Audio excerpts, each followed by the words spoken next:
Boa tarde a todos, bem-vindos a mais um call aqui da Gard. Começando aqui com a parte internacional, né? E lembrando que foi um mês de bastante volatilidade, acho que mercado indo para, enfim, cada hora para um lado, mas a gente vai tentar aqui passar qual que é o pano de fundo que a gente está vendo, tá? Então, começando com a parte de Estados Unidos, né? Basicamente o que a gente viu assim, existem vários sinais de um esfriamento da atividade econômica lá, né? Isso foi tanto visto nos números aí do PIB, que vieram mais fracos, né? A gente tem dois trimestres seguidos de retração no PIB, a gente consegue ver isso daí em diversos setores, a gente já falou um pouco do setor de housing, e aí eu trago também no gráfico da direita o setor industrial. E é interessante que, assim, tem sinais de esfriamento, né, mas o setor industrial também tem sinais aí de melhora nas cadeias industriais, né, que, por lado da inflação, vai ser uma boa notícia. Mas o fato é que, enfim, essa desaceleração econômica está acontecendo, só que a gente ainda não vê que, de fato, a gente esteja entrando numa recessão, alguma coisa desse tipo. A gente ainda imagina que você está tendo, por enquanto, um pouso suave, até porque, enfim, obviamente, a parte fiscal você já está com impulso negativo, mas no monetário você ainda está levando para o neutro, né? Você ainda não está no campo restritivo, né? Então, acho que a economia aí se readequando aos novos vetores de impulso, mas a gente ainda olha uma economia que deve crescer nesse segundo semestre e a gente imagina a possibilidade de uma recessão mesmo mais para meados do ano que vem, tá? Mas, apesar, né, desses sinais de esfriamento, quando a gente olha por lado de mercado de trabalho, ele segue muito robusto ainda, né? E a gente viu os dados do payroll na última sexta, que vieram justamente nessa linha. E aí, qual que é a preocupação aqui? Com o mercado de trabalho ainda bem desequilibrado, né? Você tem a parte da inflação que tem mostrado sinais piores e deve continuar, né, pressionada, que é a parte de serviços, né? Isso por quê? Porque serviços é mais inercial, né?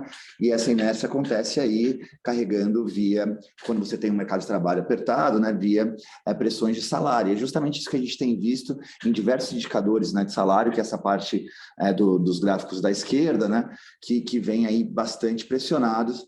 E é isso que eu acho que preocupa, né? Quando a gente olha o CPI, né? Lembrando que amanhã a gente vai ter o CPI do mês de julho, a gente vai ter uma visão, enfim, um pouco mais atualizada do que está acontecendo, mas a gente está vendo um fenômeno interessante, que a parte de bens, né? Bens industriais, já está aliviando, né? E aí eu faço conexão, né, com a ESM que eu mostrei no primeiro slide, até acho que, enfim, você tem uma troca de consumo do setor de bens para setor de serviço, né, com a reabertura pós-Covid, e você tem também aí uma melhora das cadeias industriais, né, então, enfim, os estoques sendo regularizados. Então, parece que esse setor de bens está com uma cara melhor, né? Então, provável que o pico dessa inflação ficou para trás. Ao mesmo tempo, a gente também tem a parte de combustíveis, né, de energia, com o petróleo aí caindo para baixo de 100, que também tende a dar uma aliviada. E aí, a contrapartida disso, que é o que dificulta uma desinflação mais rápida, é justamente a parte da inflação de serviços, né? Que quando a gente olha aí no gráfico, ela continua acelerando e a gente espera ver isso ainda nesse próximo dado, tá? Então, mas acho que aqui o importante há 2, 3 meses atrás, a gente tinha todos os vetores para o mesmo lado, né? Que era uma preocupação muito grande com as cadeias, os preços de petróleo, de energia como um todo explodindo, e a parte de serviços muito forte. Agora, isso daí já é um jogo mais equilibrado. Tudo para dizer que o Fed ainda está, né? Acho que já andou um pouco na direção aí do seu ajuste monetário, ainda tem mais o que fazer, deve caminhar para alguma coisa entre 3,5 e 4, né? Mas a gente acha que agora isso é um jogo muito mais dividido, né? A gente já veio falando aí nas últimas vezes que a gente estava vendo esse cenário, esse viés altista para juros de uma maneira mais seletiva. Eu acho que nos Estados Unidos, apesar, né, de uma grande volatilidade na parte curta da curva, em que o mercado às vezes acha que o Fed vai pivotar, depois acha que o Fed vai, né, fazer extraordinário, enfim, o mercado um pouco bipolar, mas na nossa cabeça, assim, acho que é uma alta aí constante que vai acontecer ao longo do ano, terminando, enfim, ao redor aí de 3,5 de Fed Funds no final desse ano. E aí, você deve manter, né, seja qual for esse Fed Funds final, se é 3,5 ou um pouco acima disso, mas deve manter nesse patamar aí que já vai ser restritivo por um tempo, até que você consiga aí obter a desinflação do resto da economia, que seria o setor de serviços, né? Interessante assim, a gente está olhando isso se você não tiver nenhuma nova disrupção no setor de industrial, ou se você tiver uma nova rodada aí de choques, né, de petróleo. Mas, a princípio, né, quando a gente falar do resto do mundo, a gente está vendo meio que uma desaceleração ou uma reprecificação do crescimento global de uma maneira mais ou menos coordenada aí, né? Então, que não só Estados Unidos desacelera, mas a Europa também com seus problemas, e China, a gente vai falar mais isso à frente, tá? Mas eu acho que o ponto é, o nosso cenário segue sendo de uma desinflação gradual. Isso deve fazer com que o Fed Funds, né, não caia, né? Você não tenha corte de juros tão cedo, o mercado tem precificado isso daí no primeiro semestre do ano que vem. No entanto, acho que enfim, acho que desespero, o Fed vai ter que levar para 5 ou 6, ou assim, não que era um risco, né? Parece que está mais calmo quando a gente olha a composição da inflação, com algumas coisas já mostrando um sinal aí de desaceleração, né? Como eu falei, bens e parte de combustíveis, tá? Então, nosso cenário é esse, apesar do mercado swingar para um lado para o outro, a gente tem mantido aí nossa visão relativamente constante, tá? Vindo para a Europa, aí é interessante que eu acho que eles estão, de fato, entre a cruz e a espada, né? E aí é uma situação mais complicada, basicamente pela situação do gás lá com a Rússia, né? O que a gente olha, a Rússia diminuiu bastante a vazão, né, do gás que vai para a Europa, isso daí impacta fortemente, né, a zona do euro, principalmente quando a gente olha Itália, Alemanha, que são mais dependentes disso daí, e isso daí faz com que você tenha, né, sempre uma faca aí no pescoço desses países, até porque eles não estão conseguindo recompor os estoques e essa demanda vai aumentar, né, no final do ano, ao longo do inverno, né? Então, é uma situação meio delicada, que isso daí tem um viés de recessivo, né, mas mais de uma estagflação, né, porque você mantém os custos de produção, né, que são muito dependentes de energia, muito pressionados, ao mesmo tempo que você tem esse lado recessivo aí do choque de oferta, né. Mas eu acho que, seja como for, a gente continua acreditando que o ECB, que até deu seu primeiro passo aí de maneira acertada, né, saiu da taxa de juros negativa, que passou por mais de 10 anos, e já foi, né, no primeiro passo de 50, indo para zero, a gente continua achando que eles vão fazer, de certa maneira, front-loaded, né, e caminhar aí para uma taxa de juros positiva, ao redor de 1,5, o mais breve possível, né? Então, a despeito dessa situação toda, né, acho que está claro que o ECB está prezando mais pelo lado da inflação do que pelo lado da recessão. Mas, quando a gente junta esse, né, bloco, que é super importante para a atividade econômica global, né, é mais um que se encaixa aí numa atividade prospectiva mais fraca, né, e vai alinhar aí esse crescimento global mais calmo que a gente está vendo à frente, né?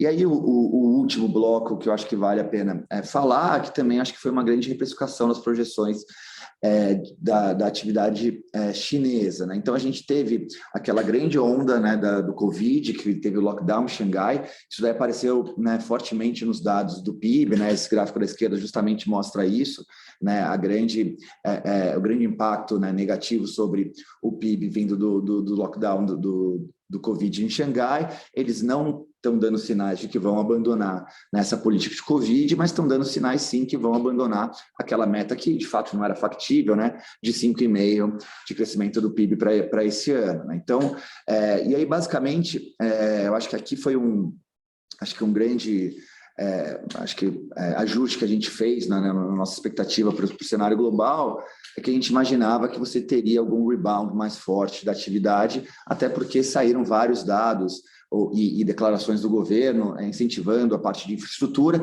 No entanto, o drag de housing continua muito forte lá, né? Então, a infraestrutura não está sendo capaz aí de mais compensar a parte de housing, né? E é até esse gráfico da direita que a gente continua vendo aí a parte de vendas caindo, e isso daí, junto com outros, né, problemas, tem pessoal que está parando de pagar as parcelas das construtoras que estão atrasando entrega, ou seja, o mercado de housing continua problemático e continua sendo um drag mais relevante do que a gente imaginava para o crescimento chinês, tá? Então, de certa maneira, né, que eu queria colocar aqui, que você teve essa grande acho que reavaliação está tendo ainda nessa grande reavaliação de crescimento global.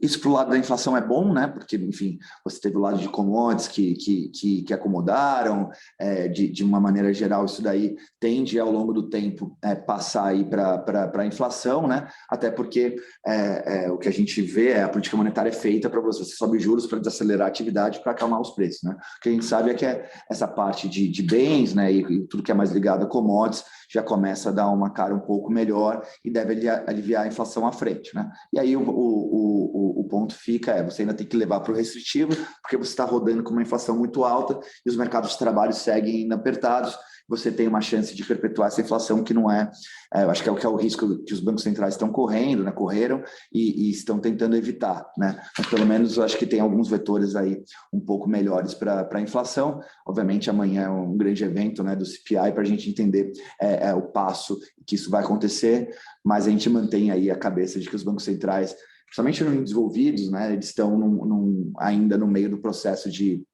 normalização monetária, mas tem outros lugares, né, tipo, por exemplo, emergentes, que estão mais avançados, e aí a gente já vê, por exemplo, o Brasil, né, chegando aí ao fim do ciclo, tá? Mas eu vou falar um pouco mais de Brasil agora, tá? E aí, então, mas antes só queria colocar que até a capa da nossa carta mensal esse mês é justamente um campo minado, né? Apesar de eu ter colocado aqui um cenário, né, acho que com as principais diretrizes, né, a gente tem diversos riscos no cenário, né? E a gente pegou esse mapa mundi justamente para colocar aí o que está acontecendo, né? Então a gente tem a crise energética na Europa, que apesar da Rússia ter diminuído, mas ainda continuar fluindo gás para a Europa, pode ser, a qualquer momento pode ser interrompido, pode gerar uma coisa, né, ainda mais grave. Tem a própria guerra na Rússia, na Ucrânia, né, da Rússia, isso pode, enfim, escalar, então também é um fio desencapado ali do lado geopolítico. A gente incluiu um risco geopolítico, né, que foi a questão de Taiwan e China, né, com a visita da Pelosi, que também traz mais ruído e é difícil entender, né, a cabeça dos chineses, com a cabeça do Xi, mas também se adiciona aí aos riscos. A gente tem o setor imobiliário da China também, que volta e meia, né, traz aí novas empresas aí com dificuldades, aí sempre pode ter um follow-through para o mercado bancário, e também, né, você continua com a política de zero casos Covid, então pode também a qualquer momento ter uma onda mais forte e levar a novos lockdowns, né? E aí eu acho que outra parte que vale, né? Você tem, enfim, acho que uma crise política no Reino Unido, você tem uma crise política na Itália, e você tem também aí uma guinada na América Latina para a esquerda, ou seja, várias coisas que vão se adicionando. O risco de Estados Unidos, né, a gente acha que assim, você tem uma inflação muito maior e tem que fazer um aperto muito maior no FONC, assim, é um risco, mas nos parece, pelos inputs de inflação, um risco menor agora. Mas acho que o que eu queria salientar aqui é que você tem diversos fios desencapados aí para esse segundo semestre, então provavelmente a gente vai ter bastante emoção aí, não faltasse emoção aqui dentro, né? A gente ainda tem diversas coisas para ficar atento aí no cenário global, tá? Bom, vindo para o Brasil, a gente fez alguns ajustes nas nossas projeções, né? Obviamente que eu acho que agora cada vez mais vai ser eleição, né? Faltam 2 meses para a eleição, mas a gente fez alguns ajustes nas nossas projeções que até são relevantes aí, tanto pensando para a eleição, mas também pensando para a política monetária, tá? Então, assim, a gente veio salientando, acho que nos últimos 2, 3 meses, o quanto que a atividade tem rodado mais forte aqui no Brasil, e aí o mercado de trabalho, né? A última vez eu mostrei a taxa de desemprego caindo para caramba, agora a gente está vendo a parte de geração líquida, né, com uma geração muito forte aí na margem de empregos formais, né? Então isso daí tem sido de fato uma dinâmica muito forte. Para a gente, grande parte disso daí é o dinamismo, né, do setor de serviços, que é o grande setor empregador, com a reabertura né, a roda voltando a girar. E também são efeitos defasados, todos os estímulos que a gente fez lá atrás e alguns novos estímulos que a gente vai ter aqui do lado fiscal, né?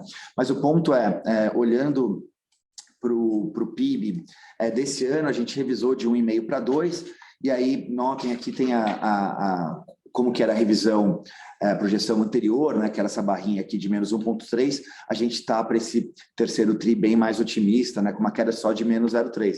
E o que acontece é, além da dinâmica, né, dos dados de curto prazo, que vem surpreendendo, a gente também tem uma nova rodada aí de impulsos fiscais, né, isso daí empurra a recessão ou a desaceleração mais forte para frente. Isso, por um lado, né, dificulta a convergência da inflação, né, mas, por outro lado, melhora aí acho que o sentimento, a sensação térmica, né, de crescimento. Isso vai ser importante para o nosso call aí de eleição, tá? Mas, enfim, só queria salientar essa revisão altista para 2%.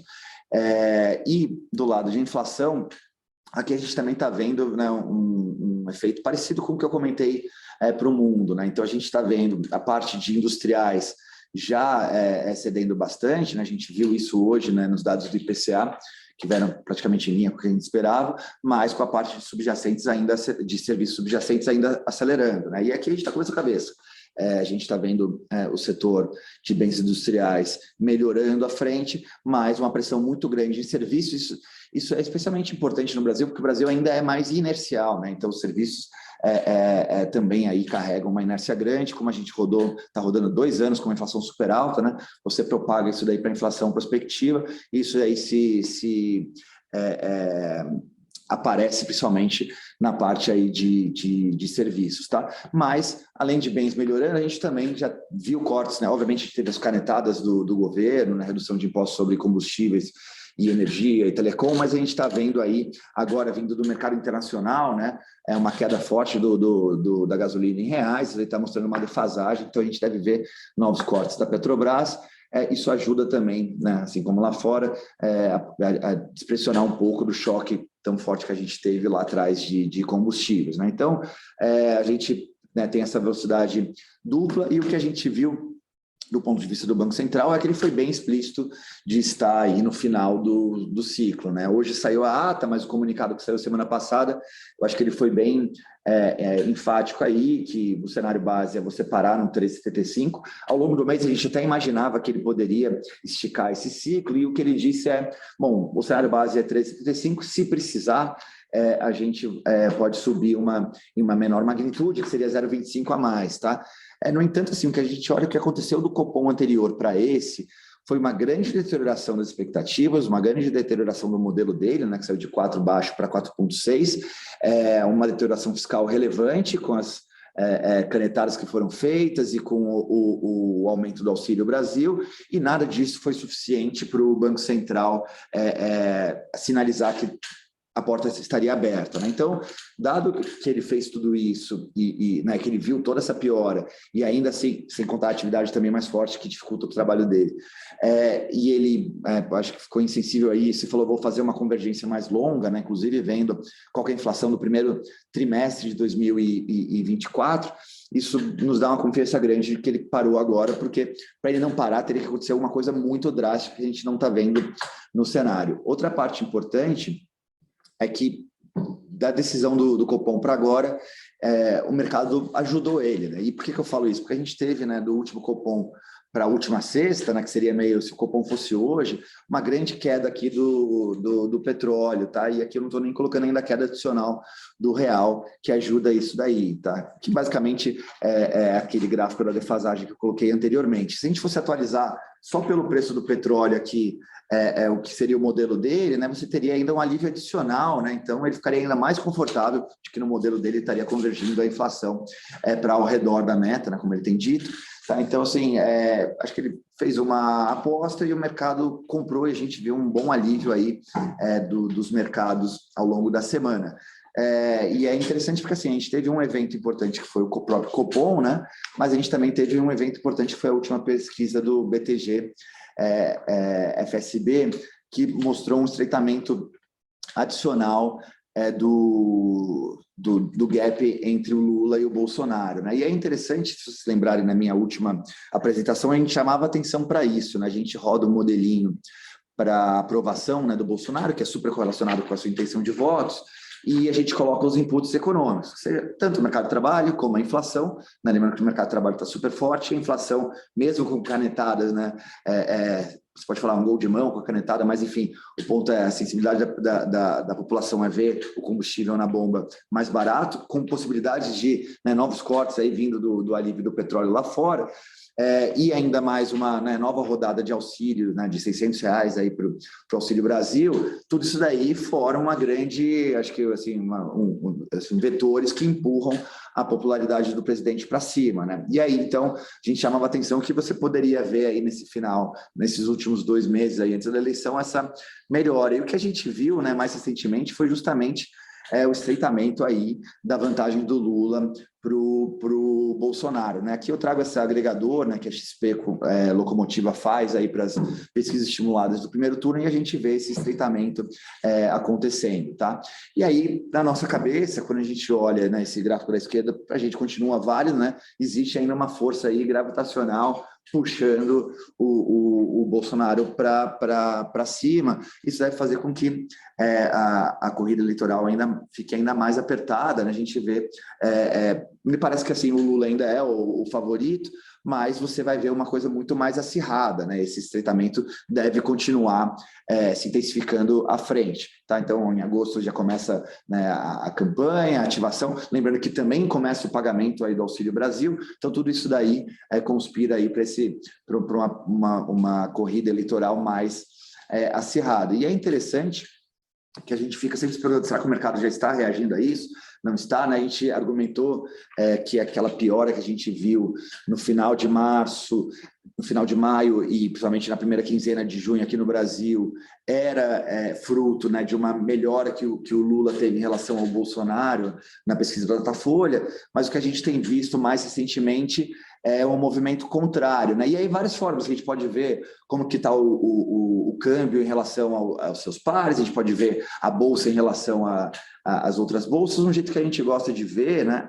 Que é uma das formas de ver, é comparar o desempenho do preço das ações dos bancos brasileiros, tá? Basicamente porque você tem, enfim, é uma mesma classe de ativos, só que você tem um que é estatal, né? E que claramente aqui se distingue, a gente tem chamado a atenção que as agendas econômicas são muito diferentes entre Bolsonaro e Lula, né? Então o mercado deveria reagir a isso e, mais precisamente, na parte de estatais, né, são bem diferentes. A gente poderia olhar a Petro? Poderia, mas a Petro é uma que também o Bolsonaro aumentou muito a retórica, apesar de não diretamente mudar a política de preços, né, mas ela também apanhou, acho que por uma pressão política do Bolsonaro. O Banco do Brasil está quietinho lá, o Bolsonaro não fala nele, ele tá, enfim, o banco está indo super bem. No entanto, quando a gente olha o discurso da campanha do Lula, é de bancos públicos como indutor de crescimento.